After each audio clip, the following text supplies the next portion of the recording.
আসসালামু আলাইকুম প্রিয় শিক্ষার্থী বন্ধুরা।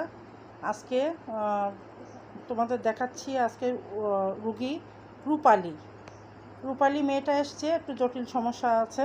আজকে প্রথম চিকিৎসা নিচ্ছে আমার কাছে। ওর সমস্যা হচ্ছে জন্ম নিয়ন্ত্রণের যে ইনজেকশন আছে জন্ম রোধ করার জন্য, সেই ইনজেকশনটাও প্রায় 10 বছর, ওর ছোটো ছেলের বয়স 10 বছর, সেই 10 বছর ধরে সে জন্ম নিয়ন্ত্রণের সেই ইনজেকশনটা নিয়ে আর কি মেন্সটা বন্ধ হয়ে থাকে, এটা যাতে বাচ্চা না হয় সেই ব্যবস্থাটা নেওয়া রয়েছে।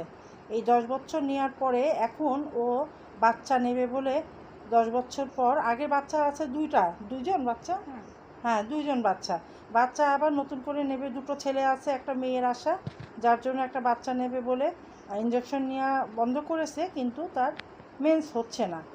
হ্যাঁ, আবার গায়ে একটু চোখটাও টেনে দেখলাম যে